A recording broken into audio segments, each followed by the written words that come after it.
Greetings, Rotarians and guests. It's a great pleasure to be with you today to celebrate the 75th anniversary of the United Nations.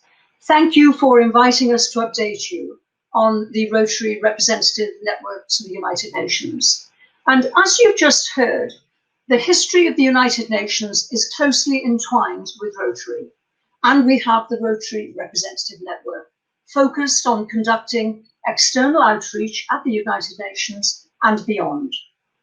I would like to share with you some examples of our work and how Rotary clubs can work with representatives and UN agencies. In the last year, we have strategized to build stronger, deeper, more productive relationships with key institutions to enable clubs and districts to work with these agencies. Because we believe we can increase the network's value as we broaden its mandate to strengthen Rotary projects and local engagement. So we have a three-paths approach, continuing our thought leadership and communications with our agencies, focusing on connections for humanitarian projects, and guiding clubs and districts outreach to in-country offices. And of course, aligning all of this with Rotary's 7 areas of focus, working with our Rotary action groups and international service chairs in districts. And I'd just like to share one example with you, the Peace Projects Incubator Project, which was organized by Ambassador Walter Geiger, our representative to the UN in Geneva. And he developed the Incubator Peace Project with the Rotary Action Group for Peace, and also the Peace Fellows and our alumni. And together they developed over 40 peace projects that are now all ready and looking for clubs to work with them. And I'm delighted that here with me today are 2 of our representatives, Dr. Rose Cardarelli, representative to UNICEF in New York, and past District Governor Joe Otin, representative to the UN Environment Programme in Nairobi.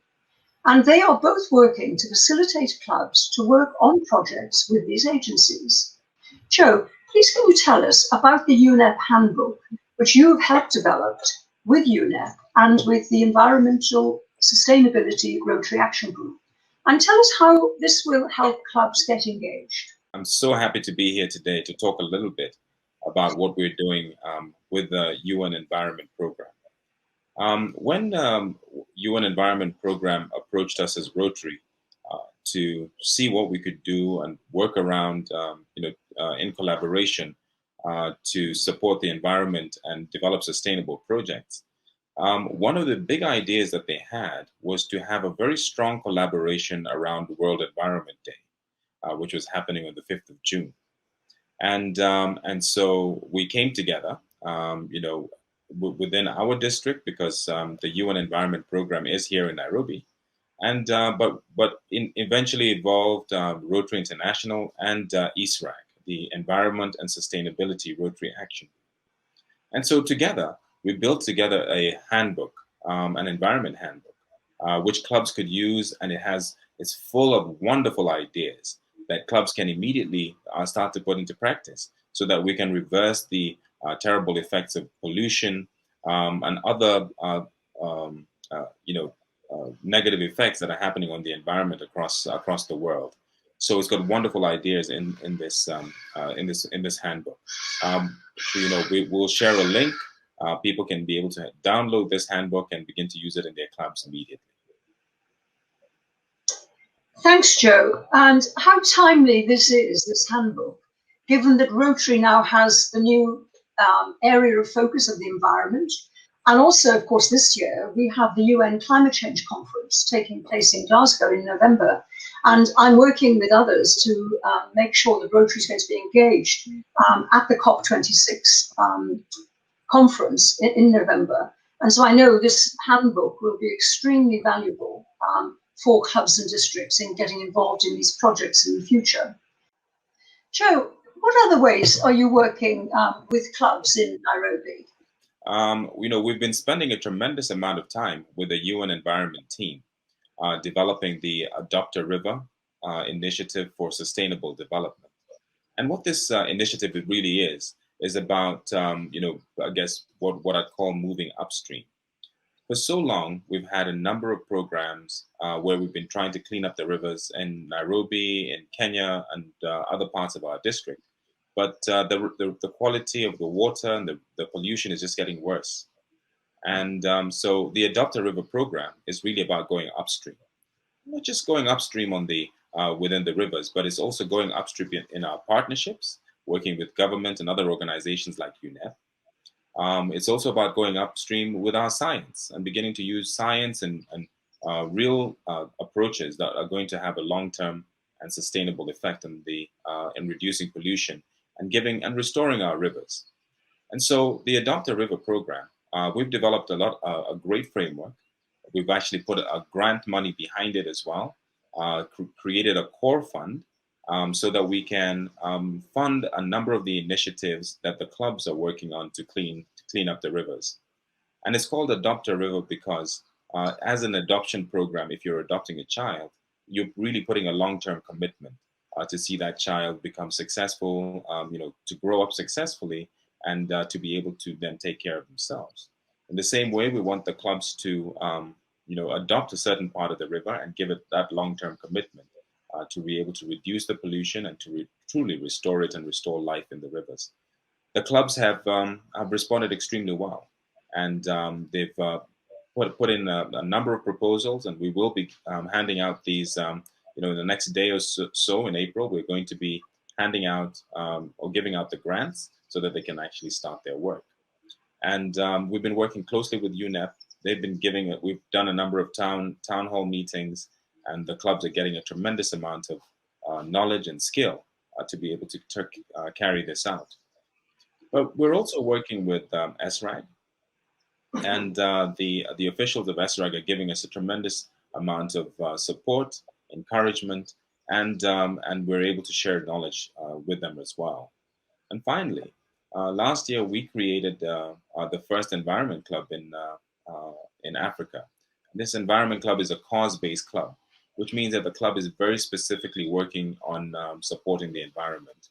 We were really happy to hear that Rotary International and the Rotary Foundation has finally chosen environment as a area of focus, official area of focus. And so this environment club basically is leading on several initiatives to support the environment, to restore our river systems, to when it comes to tree planting and afforestation, and they're generally leading a lot of those efforts. And we're finding that clubs are coming to them, and coming to the club members for that kind of expertise and to lead for the initiatives. The partnership that we signed a couple of years ago with United Nations Environment Program and Rotary is beginning to have a real impact in this part of the world. And what we'd like to see is for this kind of program to expand to other parts of the world, because we have both Rotary and UN Environment in every corner of this globe.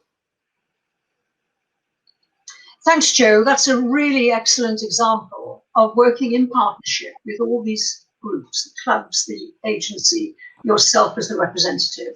And what a great impact you're having. And this is a wonderful template for other clubs to do the same. You could do it anywhere in the world, because we have these environmental problems all over the world, not just in Africa. And it's so exciting to see the first environmental cause club in Africa being formed in Nairobi. Congratulations. Thank you, Judith. Another excellent example is the work that Dr. Rose Cardarelli, our Rotary representative to UNICEF in New York, is doing. And Rose, please could you share the work that you're doing with UNICEF? I'm thrilled to be able to speak to you about the project I've been working on as an appointed Rotary representative to UNICEF.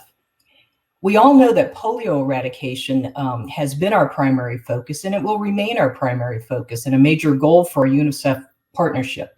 But we recognize that Rotary is an incredibly large organization with 35,000 clubs and 1.2 million members around the world. And many of these clubs and districts support various issues beyond polio related to development, humanitarian response, and peace.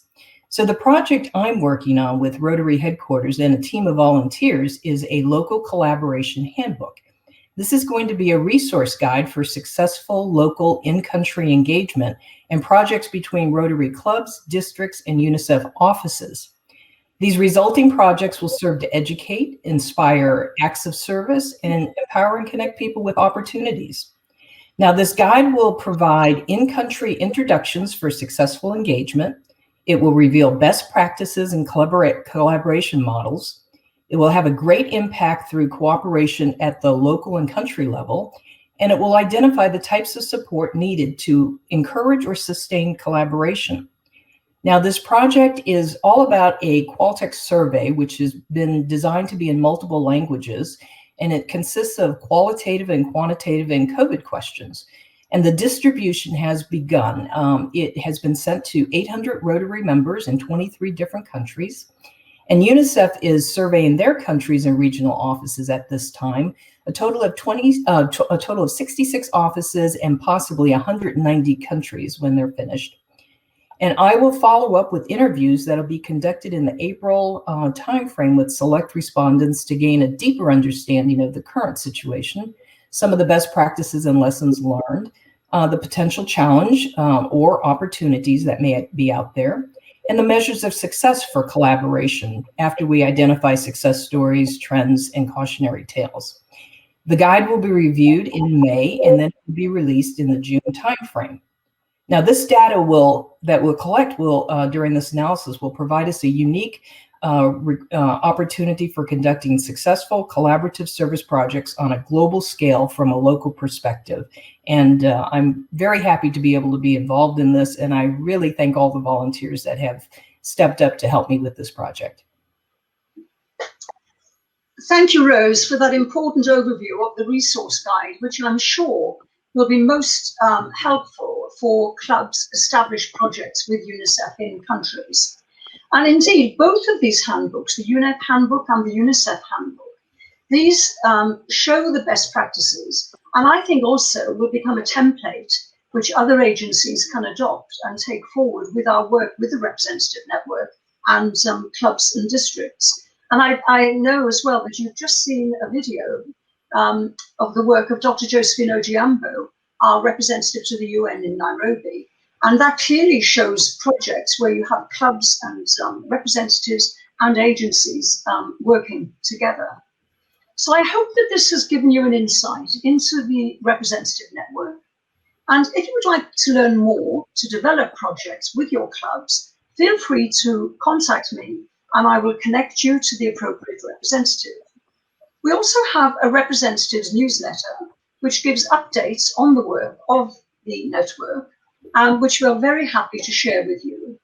So thank you very much for this opportunity in explaining to you the work of the representative network.